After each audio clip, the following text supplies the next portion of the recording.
Good morning मेरे प्यारे बच्चों। मैंने प्रीवियस क्लास में आपको बताया है कि what is English, what is language और who is the father of English literature, who is the father of English grammar.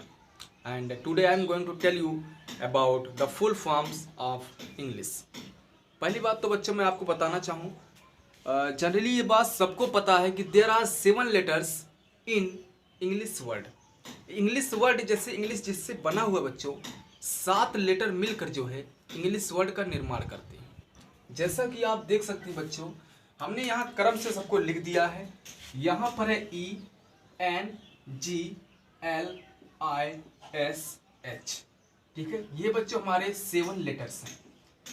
अब इंग्लिश पढ़ने से पहले बच्चों आपको ये पता होना चाहिए कि इसमें 7 लेटर्स कौन कौन से हैं, क्योंकि जनरली बच्चे तो इंग्लिश पढ़ते हैं लेकिन साधारण तौर पर लोग कभी काल ये पूछ लेते हैं कि इंग्लिश की स्पेलिंग क्या है, what is spelling of English. तो बच्चों आपको ये जानना है कि ENGLISH,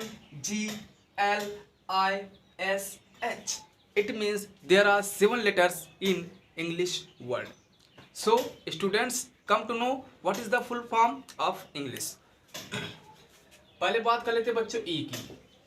what is the mean of E? E means बच्चों इंग्लैंड। कहा जाता है कि इंग्लैंड में ही जो है ये इंग्लिश का जन्म हुआ है और अंग्रेज़ों ने ही हमारे भारत देश में आकर जो है इंग्लिश को एक बहुत ही बड़ा रूप दिया और कहीं ना कहीं वो चले गए, लेकिन जो है इंग्लिश आज भी है बच्चों।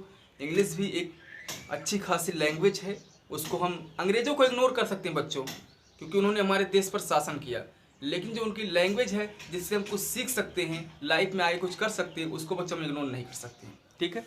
और ना ही हम इनकी नॉलेज को। So E for England, N for native, जैसा कि बच्चों इंग्लैंड का ये नेटिव लैंग्वेज था इंग्लिश। जी जनरल, और ये सामान्य रूप से बच्चों सामान्य रूप से पूरे संसार में छाया हुआ है इंग्लिश, ठीक है। ऐसा नहीं है चाहे आप अपने हिंदुस्तान में रहिए बच्चों, अमेरिका में जाइए, इंग्लैंड में जाइए, अधिकतर जगहों पे जो है इंग्लिश बोली जाती है जनरल रूप से। अगर हम इसको कहना चाहें तो ग्लोबल भी कह सकते हैं, जहाँ पर पूरी दुनिया का कम्बिनेशन होता है। एल फॉर लैंग्वेज, ये तो बच्चों हमने आपको पहले क्लास में ही बता दिया कि इंग्लिश क्या है, लैंग्वेज है। किसके लिए प्रयोग किया था? लैंग्वेज के लिए। आयरिश, आयरिश में भी बच्चों इंग्लिश बहुत फेमस है, इसी प्रकार से स्कॉटिश में भी। और हेल्स, ये बच्चों हेल्स जो है ये एक इंग्लिश क्रिकेटर था, ये इंग्लिश क्रिकेटर था, तो कहीं ना कहीं इसके नाम से भी बच्चों हमारा इंग्लिश क्रिएट हुआ है, इंग्लिश वर्ड क्रिएट हुआ है, ठीक है। तो यहाँ पर बच्चों 7 लेटर्स था इंग्लिश का, जिसमें से एक बार हम फिर देख लेते हैं। E for England, N for native, G for general, L for language, I for Irish, S for Scottish, H for else, ठीक है मेरे बच्चों। पढ़ते रहिए, दूसरे से पूछते रहिए, इंटरटेनमेंट करते रहिए बच्चों, खुश रहिए, जीवन में कभी उदास मत होना। कोई दिक्कत हो, कोई परेशानी हो, जिसको अगर हम दूर कर सके बच्चों तो हमसे मिलिएगा, ठीक है। I will see you again time. Thanks for watching me.